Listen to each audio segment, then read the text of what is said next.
Welcome to the Mental Advantage Podcast. Whether you're an athlete trying to perform at your best when it counts the most, a coach or business leader trying to get more out of your team, or someone looking for more personal growth, this is the place for you. This podcast is your map to guide you to the right mindset, systems, and strategies you need to become the best version of yourself. And now, here's John Cullen and Brandon Allen.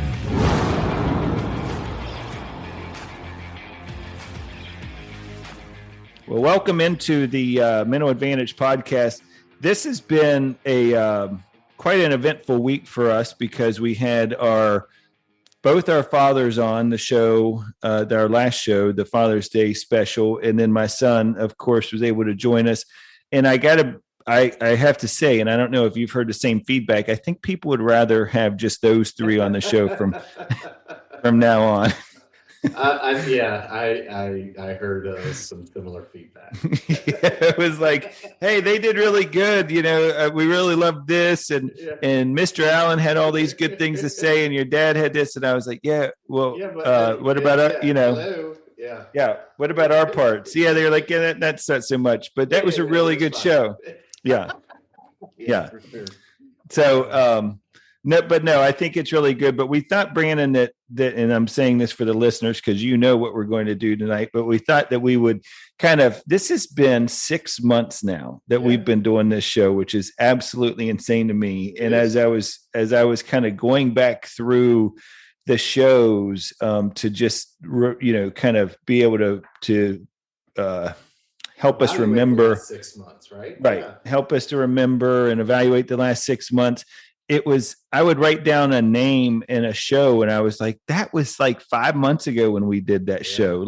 We had Tyler Pazek on like back in January or February. It was February. And that seems like that show was just like 2 weeks ago, which is it's amazing how fast it goes. So I can't even imagine what it's like for Joe Rogan and some of those guys that have been doing these for thousands or shows or whatever, at least in hundreds of shows. So It's pretty crazy. Yeah, it is crazy because I think I know I have, but I think as a listener too, you pull out of certain episodes, these meaningful pieces that you try to then go apply, and it probably doesn't feel like, oh really, because I don't feel like I've really been trying to do that for that long or whatever the case is. So for sure. I mean, it's been crazy 6 months. This is, I don't know exactly what episode it is, but I think it's 33. This is 33. This is our Kareem Abdul-Jabbar episode. Hopefully we do better on this than he flew the air. That's right. Which is an undervalued performance by Kareem. Absolutely. Oh, that might have been Lou Alcindor who did that. True. That's true. Could have been prior to Kareem Abdul-Jabbar. Yeah. Oh, that's funny. So I think it's been a crazy 6 months. And it's what's really interesting too, John, is the way that watching things now with some of the insight that our guests have helped us individually and as the listeners to see some of that play out, and maybe it's just because I'm more aware of it now, but gosh, watch a sporting event today. Mm-hmm. They all are talking about the mental game, the importance of the mental side, mental this, mental that. It's interesting how this is really becoming a cornerstone when you're talking about competitive endeavors, whether that's sports or business or just life in general. Yeah, I mean, we were just talking before we came on that, Vanderbilt last night's a perfect example of here they are. They have nobody on. You're down one, nobody on in the ninth, and you've got 2 outs. Mm-hmm. And I mean, you're facing the best pitcher that stud. Stanford has. That's right. That's right. He's rolling it up there, 94 to 96. He's got the pedigree, right? He's got a brother that pitches for San Francisco. I mean, the kid was dealing up until that last out, and it's one of the things that just I love about baseball, right? I mean, no time limit. No time. 27 outs. And That's by right. God, you're going to have to earn every single one of them. And it was just real fun to watch. And by that time last night, Knox was with me, my son, and I start talking about things that are happening. Right? I'm like, well, you already saw earlier the way he was throwing that curveball, he couldn't get on top of it. He's going to probably be a little reluctant. And then the guy got to third, and I was like, he's in trouble now. Because all he really can throw confidently is his fastball. He doesn't think he can get on top of the curveball. He can't really, really overextend, because if he spikes one, the guy scores. And sure enough, man, he tried to roll one up, and it looked like, to me, it just slipped out of his hands. Well, I think it did, but there's also, and you bring up a great point, there's that part of that, and it's funny, we're going to be reflecting on some of these guests, but go back to Tyler Pasick and the whole, your mind doesn't register the word don't. And know for sure that pitcher is in his mind thinking, don't leave this up. Don't spike it. Don't throw a pass ball. Don't throw a wild pitch, whatever the case may be. And because at that point, it's like he's, like you said, he's lost all confidence in the off speed stuff. And boy, as a hitter, it as well as everybody else. It's like you know it as much as that pitcher knows it. You're like, he can't throw me anything but fastball here. This is all you got. The situation is going to dictate this, and I'm ready for you. So come on. Yeah. But it's so interesting, and we've talked about this a few times on the show, that people who haven't played the game, I don't think will ever realize how effective that pressure, and like when you start getting runners on, and all of a sudden now you start thinking about what might happen, what could happen, what if this happens, and it will just start messing with you. And then how contagious that is throughout the course of a team, throughout the team. Because you see it in baseball, you see it there, it just starts to amplify itself. And you can gain negative momentum as much as you can gain positive momentum. But you see it in basketball all the time, in March Madness, Well, you got March Madness, and then I happen to be in Atlanta, and I'm watching a team that, quite honestly, at the beginning of the season, I think was 14-21, and they're in the Eastern Conference Finals. They're a very young roster, and I heard one of them say the other night, and I loved it. I think it was Herder, the kid from Maryland. He said, we're naive enough to think we can actually win this thing.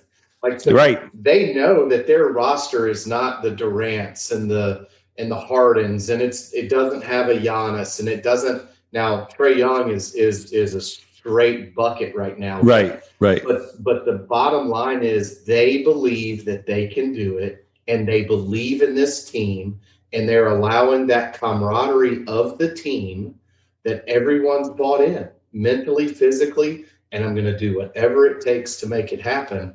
And it's fun to watch. But to your point, a little momentum goes a long, long way. Absolutely. Yeah. I mean, they're playing with house money right now. The Hawks are, and it's a really cool thing, because when you have nothing that you're worried about, when you're literally like, hey, you know what? Everything's bonus. Everything's gravy for us right now. You are a very dangerous team when you have nothing to lose, or at least when you feel like you have nothing to lose. So, well, it's interesting. I reached out to a couple of people who I know listen regularly to the podcast, and Chad Hefner being one of those who we've talked about Hef on the show before with little Hefscapes. Little shout out to Chad and the work he does. And I was asking him, I said, so Hef, what do you think? What was what's a show you remember, one that stands out? And it's funny, as we've gone through 33 shows, Hef would, he would text me usually on Friday afternoon, and he would say, like, that was the best show you all have had so far, And it was funny because there for a while, it was like a run of like, and it has everything to do with the guests, because we had just like boom, boom, boom. And so it was like literally week after week, one show was just topping the previous shows or whatever. So that best show he had ever had's life cycle was usually 6 days until we could get to that seventh show. But I pushed his hand a little bit and said, okay, we had 33. Which is the one that you're going to really label as what your favorite show was? He gave it to Brett McCabe in episode 19. Okay. But Hef said something that I really meant a lot, it'll mean a lot to you as well. But I said, was there one thing that you have picked up that you just, started to implement? It's a daily thing. And he said, you know what, John? He goes, it's not necessarily anything that I started to do as much as the confidence that I've gained from just listening to the show. Like, it's just it's a collaborative, it's a combination of all of the things, like all of the different things has just changed the mindset. And he had a really great mindset as it is. I mean, we've used it. I mean, to hear that from Hef is I mean, that's high praise. Absolutely. Yeah. I mean, he's somebody who, we've talked about the level of growth that his company has had and how he's been somebody who's just committed to the process. But he said, it really is. He said, and I think part of it is just you hear some of these stories and you hear from some of these folks and you realize everybody's dealing with something. Everybody's got some mental challenge, mindset challenge that they're dealing with or whatever. And I think that in a way gives people that extra confidence when you realize I'm not alone in this. I'm not isolated. This is something that everybody can benefit from, because everybody has those challenges for sure. Yeah. No. So it was good. Like you said, high praise from Hef, and we definitely appreciate him listening like he has. So I thought about even actually reaching out to this guest today. The first one we had, do you remember our first guest, Dr. Dave Meyer? I thought about reaching out to him because I know he probably would have jumped on had I done it.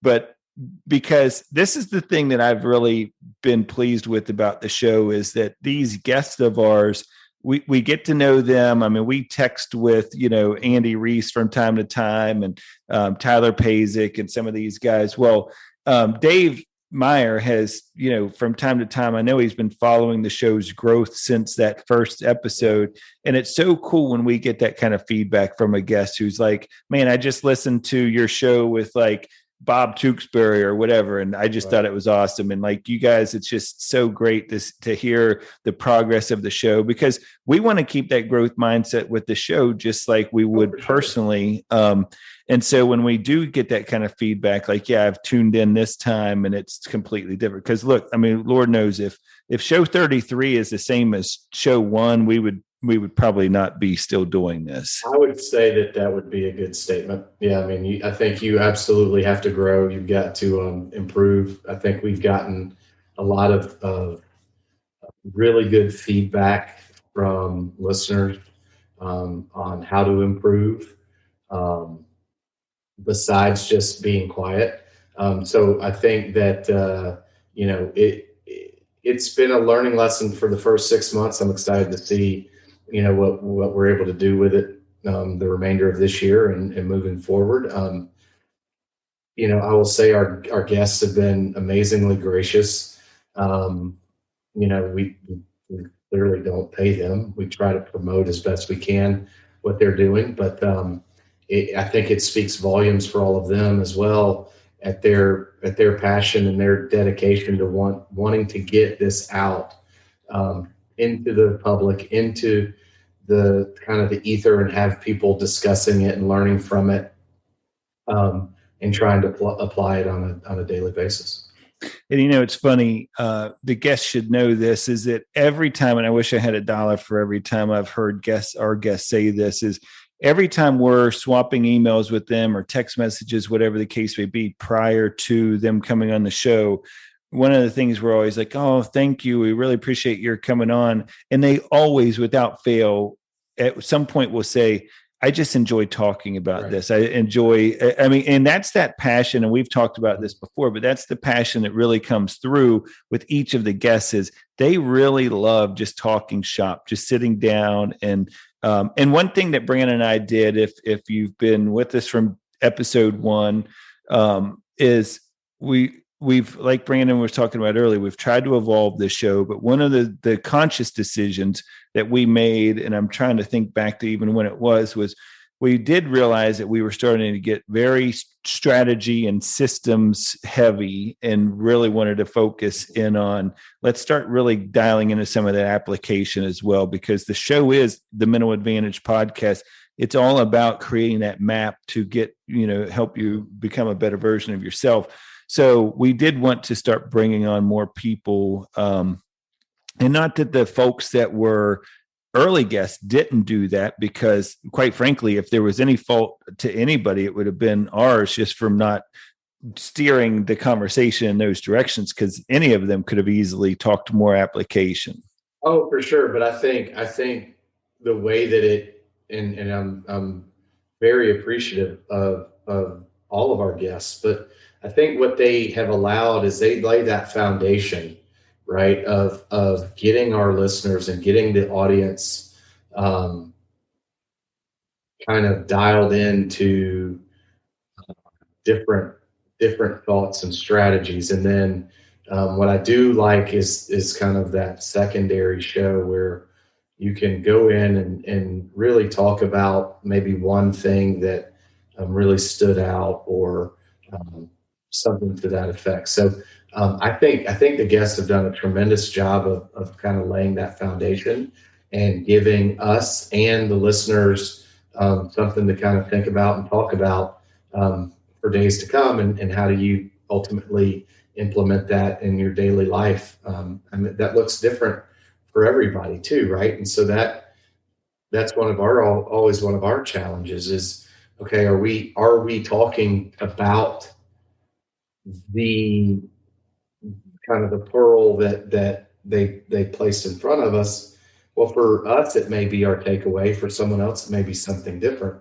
And again, that's where I love the fact that we do have audience participation, and the listeners come back and go, yeah, can we talk a little bit more about X or whatever? And so, I would definitely encourage all of our listeners to continue to provide that kind of feedback. I think it's invaluable for us, and ultimately provides a better show and gives us some direction on who to get to, right? So I know absolutely, we're talking about getting more athletes and more users of mental performance, and not just the practitioners of it, or the clinicians of it. And so it's great. I mean, this has been so much better than I could have ever thought it would have been, when we started 6 months ago. No question. And, as you mentioned, athletes and business leaders, entrepreneurs. I mean, we and guys, look, if you're listening to this show and you think, I think I have a pretty good story to tell or whatever, we're not going to mention that on the show that you said that, but feel free to reach out to us via email and just be like, hey, I'd love to come on as a guest or whatever.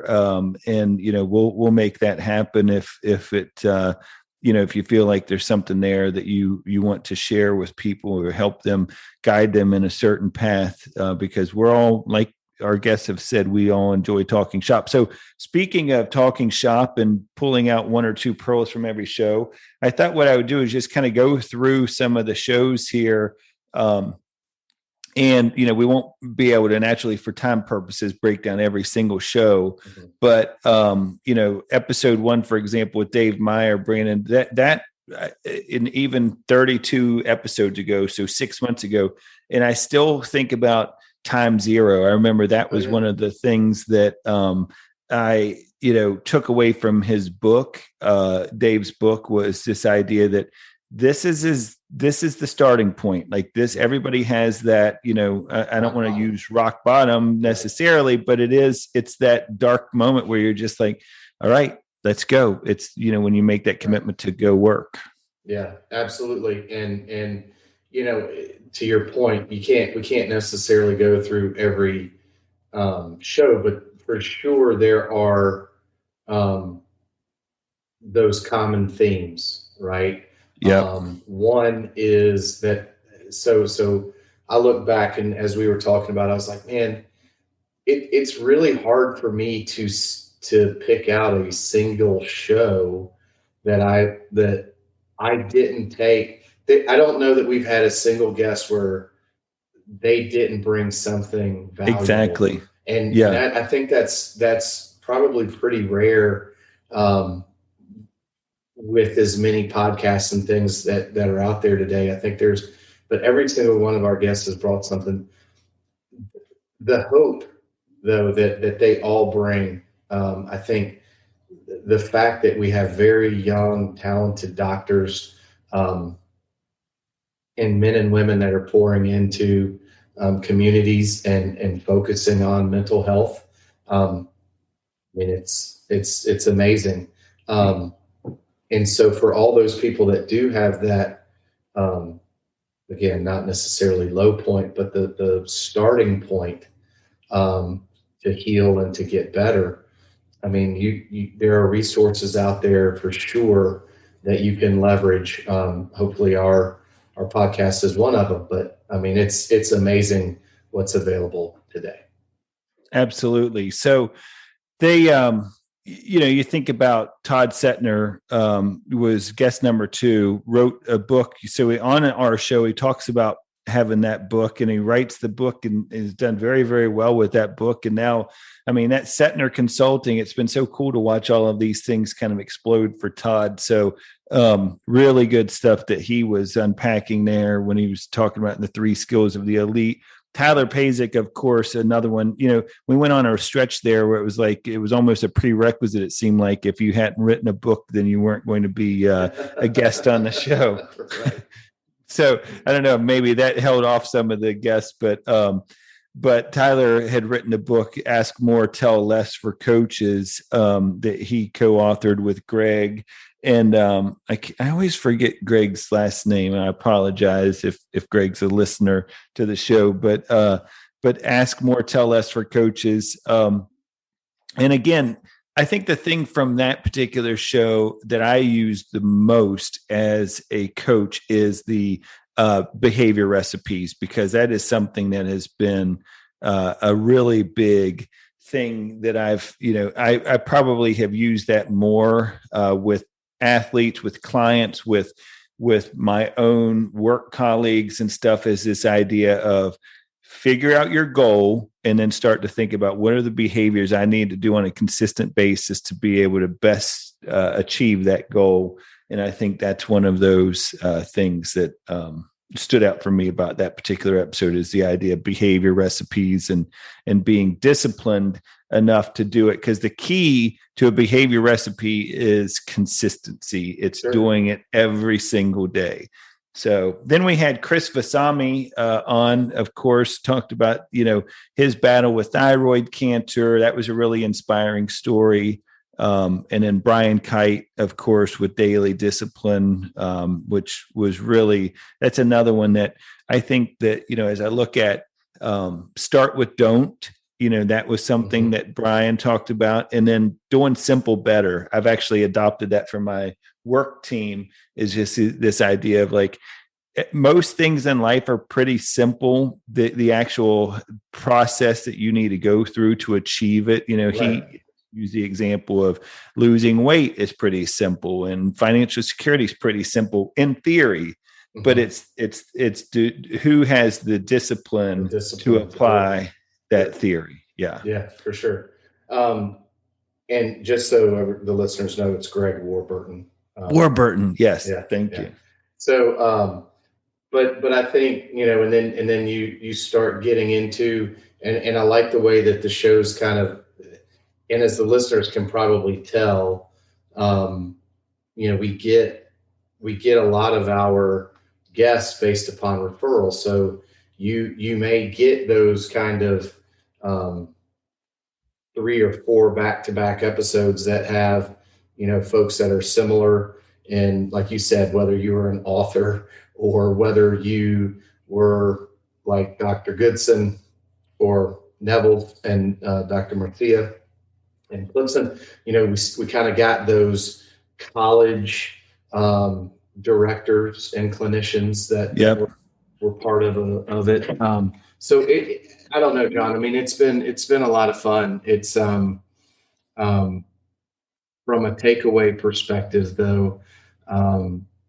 Gosh, you see like Coach Andy Reese, right? I mean, his background and all of these people are, and all of them have wisdom kind of beyond their years. All of them have life experience and have been put through the fire, so to speak, to give themselves the true, I can practice what I'm preaching, right? I've had to practice what I'm preaching. And that was an interesting thing that I think a lot of them said was, I kind of got into this because I thought I could have really used somebody like myself. Exactly. When I was younger. And I find that to be, really, really interesting. And I think it lends a ton of credibility when you have somebody that's been there, done that, and they're giving you some guidance. Yeah, no question about it. So one guest that we have heard a ton of feedback on was Mark Glissini, which we knew we would. Sure. When we had him on. I mean, you're talking about somebody who played lacrosse at Yale and plays professional lacrosse still. And, Mark had a lot of really good things to say. And I had heard a few episodes, and you as well had heard some different podcasts that he had participated on in the past, and just talk about energy, talk about just like everything just as a stud. I think I actually used that in my introduction of him. But he really is, and I think the definition of just somebody who gets it. And one of the things I took away from that episode was he said, everywhere you go, there you are. And he was talking about this idea of, we can say all we want about working on this, working on that, how you handle this, whatever. But at the end of the day, if you're not comfortable with yourself, and that's the most important thing, is to be comfortable with who you are. And if you remember, he shared that story about the boy being on a plane. I think Dr. Rob Gilbert told him that story, but it's being on a plane. There was turbulence. There was a woman that was crying. She's like afraid the plane's going to go down, and she's just completely distraught. And then in the same plane, there's a little boy who's laughing and giddy because the plane is going up and down or whatever. And he just talked about the idea that that's internal. Both of those things are a result of what's happening inside. And that just really resonated with me, that idea of like taking care of yourself, because that has been a common theme throughout the whole thing, is taking care of yourself. For sure. And to understand that there are, perspective is just that, right? I mean, you can absolutely change how you see an event or, something that's going on in your life as perspective. It was one of the things that I love, that another guest of ours who gets a ton of feedback, Dr. Mo Pickens. Yes. Right? I mean, Granted, now part of it is Mo's done 3, and we're getting ready to do another one, I think, in 2 weeks. Yep. But, the thing that he brought up last week, or not last week, but the last episode that we had with him when we were talking about Inside the Ropes, and he said, let me paint that picture for you. And he talks about the guy that doesn't put that birdie down, and now has to go into a playoff, and they're kind of hot and bothered, and can't believe that it didn't sink for him. And then he asked that question where he said, "Now, I understand that you're a little upset right now, but if I told you, without giving you the circumstance, but if I told you that you would be tied for the lead at the end of Sunday and going to a playoff hole to potentially win a tournament, would you have been okay with that?" Mm-hmm. And the obvious answer is yes. Okay, well, that's exactly where we're at. So yeah, let's go, right? Instead of, and it's just a little thing like that to shift the perspective and stop feeling, kind of woe is me. And I'm exactly where, if I didn't have this circumstance, I would be grateful to be here. That's a huge takeaway for our listeners. It is so true. It's one of the things that I have appreciated so much about this show is unpacking this idea of relabeling, reframing, if you will, is whatever the situation is, like Dr. Mo said there, is it could go from being a negative or you could reframe it to being a positive. Mm-hmm. I think back to Sean O'Neill talking about the difference in emotions and how we label our emotions, and him saying, those same, like when he's working with athletes and they talk about being nervous or anxious about something, and he's like, well, what does that do? How do you know you're nervous and anxious? He's like, oh, they say, well, my heart starts racing. I start getting the sweaty palms and all these other things. And he says, I've been teaching for 20 years. And every time I walk in the classroom, I feel the same way because I'm excited about it. Right. And so he's like, you just talk about what if you told your body, or your mind, I should say, that you were excited, that those same physiological effects are actually, the fact that you're excited rather than nervous. And it's very true what you just said there about Dr. Mo. The other thing that I've probably started to really appreciate about the show is when, especially with Dr. Mo, is when he talks about the idea of invite the challenge. Mm-hmm. And then if you've prepared and you've done the work and you've practiced and you've done all of these things or whatever, then invite the challenge, invite that pressure, invite all of these different things that are going to come into your life or whatever, because that, I think, is what happens when people start to run from or fear these certain situations coming up, whether they're at work or a game or whatever the case would be. But if you really are confident in all of your preparation, then you're going to be able to invite the challenge, which is a really cool moment. Well, but that's in a lot of instances, that's what you set out to do, right? Yeah. I mean, you're inviting a challenge that you earned. Like you earned this opportunity to do whatever this nerve-wracking thing is. I mean, going to a Super Bowl is nerve-wracking. It's right. To a professional football player, it's no more nerve-wracking though than a T-ball championship to a 6-year-old. That's right. It's all perspective. It's what you showed up to do, right? It's a goal that you went to strive for, and here we are. And how are we going to capitalize on it?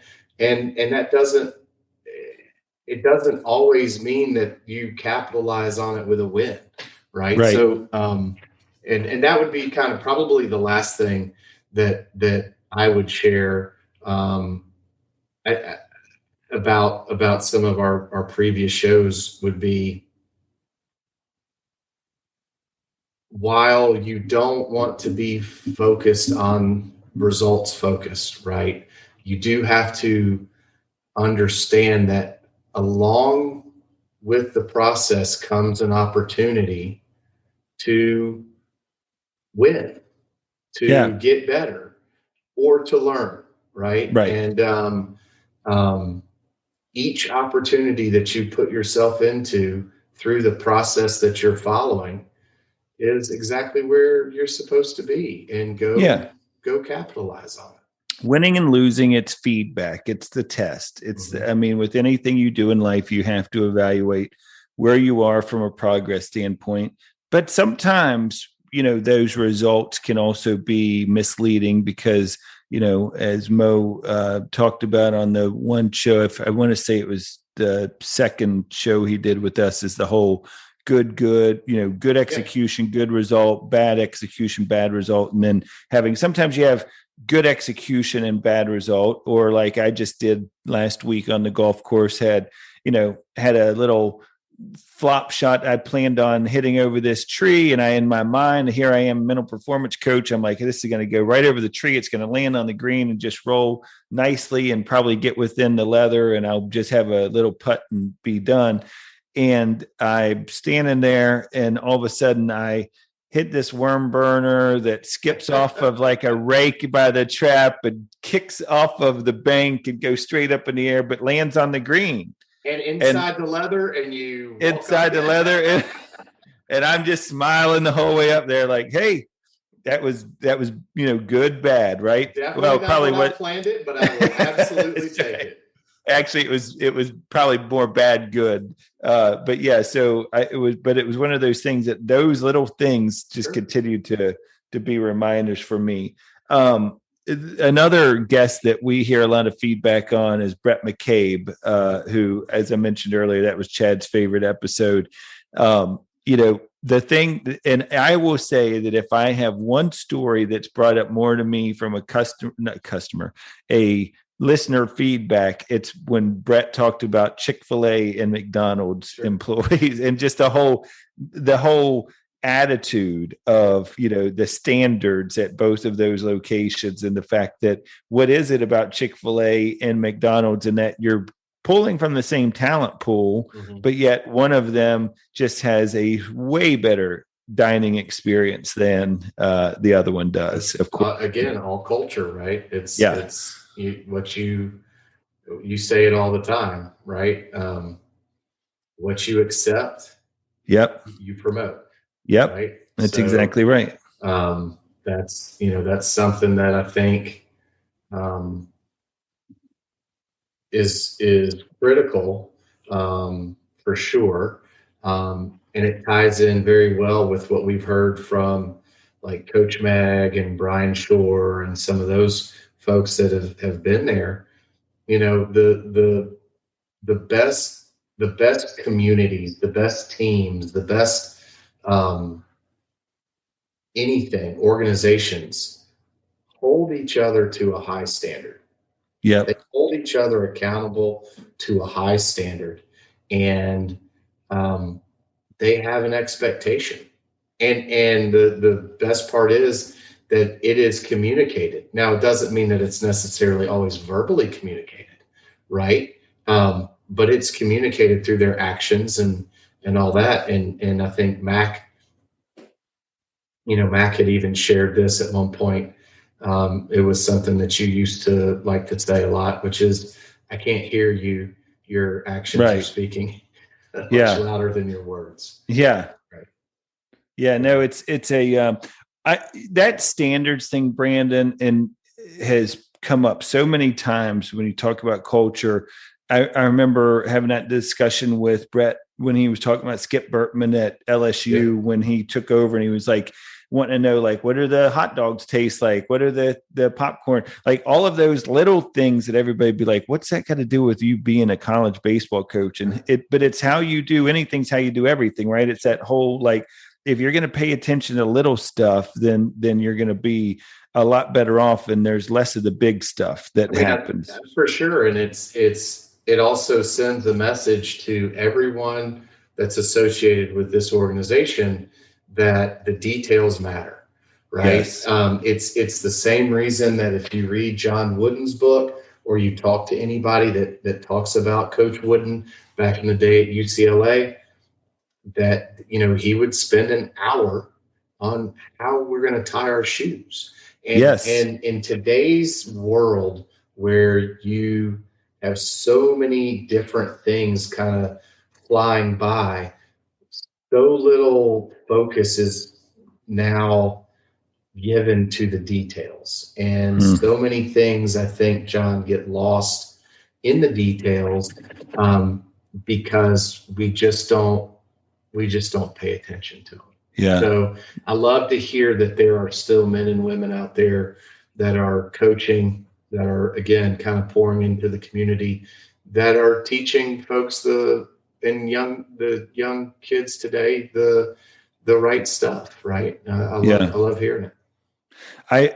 It's something I have fought so much when we built our house, was just, it's the little, what I get most frustrated about with our contractor, and it drives my wife crazy, but it's been the little things. Like because to me, if you're not doing those things, if I'm finding little stuff, it may seem like, oh, it's nitpicky or whatever, but it just, to me, sends a loud message that there's bigger things we just haven't found yet. Well, number one, it could be that, or two, you go, well, you're not really empathizing with me. To you, you're just building a house. To me, this is my home. That's right. And again, we are having a shared experience, but we have two totally different perspectives.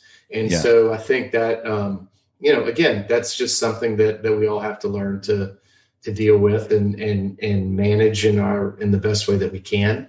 I think those are, to your point though, the little things matter because it usually shines a light on bigger things that are probably coming down the road. And I shouldn't have higher expectations for you and your work than you have for yourself. Like, that's the thing that I used to always say to my teams when I was coaching baseball is, one of the most frustrating things for a coach is when they realize that the expectations they have for their team are greater than the ones that they have for themselves. So it's been one of those things that we really have to, pay close attention to. And there's lots of lessons that we've picked up over these 33 episodes, and we could go into more and more of them. But the bottom line, that some of the consistent themes have been, of course, being process focused, understanding that, when you're going down this path and everyone's trying to become the best version of themselves, there's going to be setbacks. There's going to be times where you don't get it. Learning is not linear. You're going to have loops in that whole process. And understanding that emotions, as Dana Charbonneau and some of those sports psychologists from the colleges really dialed into, emotions will happen. This idea of you being fearful or scared or nervous, whatever the case would be, it's accepting those, understanding you have those, and just finding a way to kind of still manage through in spite of those emotions that are going on, not pushing them aside and ignoring them like, oh, that they don't happen, because they'll resurface if you do that. For sure. And along those same lines, we kind of spent some time talking about how mental toughness does not mean emotional absence, right? Right. That you can still be mentally tough. You can still push through tough times and still feel a certain way. That's natural to do that. But, to your point, courage is to recognize that emotion, to kind of go, okay, this is where I'm at and what I'm feeling, and here's what I'm going to do about it. So. Yeah, absolutely. Well, lots of lessons and more to come from not only, and we want to thank, of course, all of the guests that have agreed to come on the show. I mean, they've been absolutely outstanding with their time and always very accommodating. Like when we ask them, hey, do you have a hard stop? They're like, hey, whenever, whatever amount of time you need, they're willing to do it. Want to thank Mac, of course, for his help with all of the behind the scenes, the production, the editing and all that, because that's not easy. Want to thank the listeners, those that do send in the feedback. We do appreciate that from an email perspective. We are, and I should say this, and we should have said this probably earlier, but Brandon and I are taking a week off next week. So there won't be any shows next week. Just really more or less to just kind of, both have some things going on, but we're just to recalibrate and get ourselves ready to go for that next half of the year. as the shows go, to make sure we're still bringing it every time for you guys. And then, but like I say, from a listener perspective, definitely thank you all for listening. Hopefully, as Brandon said earlier, you do realize how important that feedback is for us. So if you have it, and maybe you're just listening to this and think, oh, there was something I thought would really improve the show, we're very receptive to it. As always, just send it to us in email. If you're going to rate us, if it's not 5 stars, then don't waste your time. So, nobody has time for that, right?